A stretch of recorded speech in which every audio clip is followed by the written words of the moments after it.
Hello प्यारे बच्चों। आज के अपने इस वीडियो में हम करेंगे कक्षा 4 की गणित की कार्यपत्रक नंबर 26 और हमें करना है पाठ नंबर 12 कितना भारी कितना हल्का। चलिए शुरू करते हैं कार्यपत्रक को हल करना। प्रश्न नंबर 1 देखिए, सही उत्तर को चुनकर खाली स्थान में लिखो। जैसे 2 किलोग्राम में कितने ग्राम होते हैं। हमने देखा इन उत्तरों में से 2000 ग्राम सही उत्तर है, तो हमने इसमें 2000 ग्राम लिख दिया है। दूसरा देखिए 7 किलोग्राम ये बराबर होते हैं 7000 ग्राम के। बच्चों हमें पता है कि 1000 ग्राम जब मिल जाते हैं तो वो 1 किलो वज़न बना लेते हैं। बस हमें इसी बात का ध्यान रखना है। तीसरा 15 किलोग्राम होंगे 15000 ग्राम और 28 किलोग्राम होंगे 28000 ग्राम। आगे देखते हैं प्रश्न नंबर 2, निर्देशानुसार हल करो। अब यहाँ पर आपको दिए गए वज़न को किलोग्राम और ग्राम में लिखना है। जैसे 3500 ग्राम इसमें होते हैं 3 किलोग्राम और 500 ग्राम। इसी तरीके से 2700 ग्राम 2700 ग्राम में होंगे 2 किलोग्राम और 700 ग्राम। 1070 ग्राम में होंगे 1 किलोग्राम और 70 ग्राम। 4000 ग्राम में होंगे 4 किलोग्राम और 0 ग्राम। इसी तरीके से 5125 ग्राम होंगे 5 किलोग्राम और 125 ग्राम। अब प्रश्न के दूसरे भाग में दिए गए वज़न को ग्राम में लिखो, एक करके दिखाया गया है। जैसे 2 किलोग्राम 300 ग्राम इसको लिखना है। बच्चों 2 किलोग्राम हो जाएंगे 2000 ग्राम और 300 ग्राम को हमने 300 ग्राम ऐसे ही लिख लिया। अब हम इन दोनों को जोड़ देंगे तो उत्तर आएगा 2300 ग्राम। इसी तरीके से 1 किलोग्राम 456 ग्राम देखते हैं। 1 किलोग्राम हो गए 1000 ग्राम और 456 ग्राम हमने यहाँ लिख दिया। अब हम इन दोनों को जब जोड़ेंगे तो उत्तर आएगा 1456 ग्राम। अब 5 किलोग्राम 200 ग्राम में 5 किलोग्राम हो जाएंगे 5000 ग्राम और 205 ग्राम को हम यहाँ लिख देंगे 205 ग्राम। अब इन दोनों को जोड़ेंगे तो उत्तर आएगा 5205 ग्राम। 3 किलोग्राम 303 ग्राम, 3 किलोग्राम को हम लिखेंगे 3000 ग्राम और 303 ग्राम को हम लिखेंगे 303 ग्राम।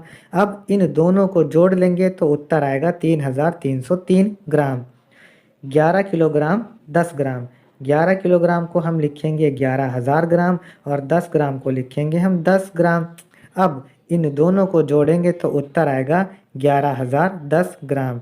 ये हमने प्रश्न का दूसरा भाग भी कर लिया है। प्रश्न नंबर 3 देखिए, सही वज़न से मिलान करो। अब यहाँ पर आपको कुछ वज़न दे रखे हैं, उनको यहाँ पर अलग रूप में दिखाया गया है। आपको इनको मिलाना है। जैसे 1/2 किलोग्राम यानी आधा किलोग्राम ये होता है 500 ग्राम। 8.5 किलोग्राम ये होगा 8 किलोग्राम 500 ग्राम। इसी तरीके से 7 सही 3/4 किलोग्राम ये होगा 7 किलोग्राम और 750 ग्राम।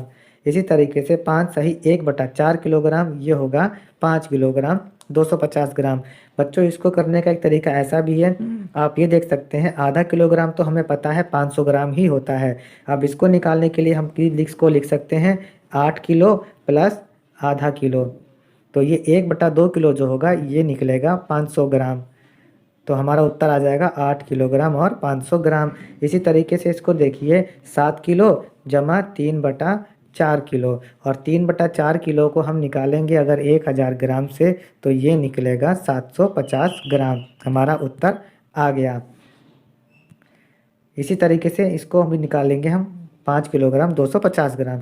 आगे बढ़ते हैं प्रश्न नंबर 4 की ओर, हल करो। अब इसमें देखिए 4 किलोग्राम 200 ग्राम और प्लस 2 किलोग्राम 300 ग्राम को जोड़ना है। जब हमने इनको जोड़ा तो हमारा उत्तर आया 6 किलोग्राम 500 ग्राम या 6500 ग्राम। 6 किलोग्राम 600 ग्राम और 3 किलोग्राम 250 ग्राम को जोड़ेंगे तो उत्तर आएगा 9 किलोग्राम 850 ग्राम या 9850 ग्राम। 2 किलोग्राम 815 ग्राम को जब 9 किलोग्राम 570 ग्राम से जोड़ेंगे तो उत्तर आएगा 12 किलोग्राम और 385 ग्राम। इसको हम लिखेंगे 12385 ग्राम। 8 किलोग्राम जब 4 किलोग्राम 445 ग्राम, इसका उत्तर आएगा 12 किलोग्राम और 445 ग्राम। इसको हम लिखेंगे 12445 ग्राम। प्रश्न नंबर 5 देखते हैं। रमेश सब्जियां बेचता है। आज बेचने के लिए उसने 27 किलोग्राम आलू और 36 किलोग्राम प्याज खरीदे हैं।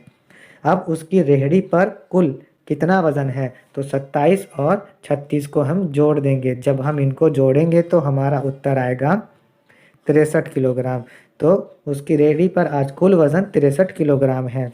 प्रश्न का दूसरा भाग देखिए, अगर उसकी रेडी पर 75 किलोग्राम वज़न रखा जा सकता है तो वह कितनी सब्जियां और रख सकता है? 63 किलोग्राम पहले से वज़न है, वज़न हम उस पर रख सकते हैं 75 किलोग्राम, तो हम उस पर 12 किलो और वज़न रख सकते हैं। ये उत्तर आएगा 12 किलोग्राम। अब प्रश्न नंबर 6 देखिए बच्चों, रमा आज मटर पुलाव बना रही है। इसके लिए उसने यह सामान खरीद लिया है और आपसे पूछा गया है कि सभी चीज़ों का कुल वज़न कितना है। उसके लिए हम इन सबको जोड़ देंगे तो इन सभी चीज़ों का कुल वज़न आएगा 820 ग्राम। अब प्रश्न का दूसरा भाग देखते हैं, अगर रमा को 1 किलोग्राम चावल से पुलाव बनाना हो तो उसे बाकी चीज़ें कितनी मात्रा में चाहिए होंगी? खाली स्थानों में चीज़ों का सही वज़न लिखिए। देखिए चावल 250 ग्राम लेने थे, अब उसने ले लिए 1 किलोग्राम चावल का पुलाव बनाने के लिए। तो अब देखिए 250 ग्राम यानी 250 ग्राम का ये हो गया 4 गुना, तो इसको 4 से गुणा कर दिया। अब हम इन सारी चीज़ों को 4 से गुणा कर देंगे तो हमें सही मात्रा मिल जाएगी। जैसे टमाटर 100 ग्राम के बदले हमें चाहिए होंगे 400 ग्राम। इसी तरीके से प्याज 150 ग्राम की जगह हमें 600 ग्राम चाहिए। मटर चाहिए 250 ग्राम की जगह 1 किलोग्राम। अदरक चाहिए 50 ग्राम की जगह 200 ग्राम और लहसुन चाहिए 20 ग्राम की जगह 80 ग्राम।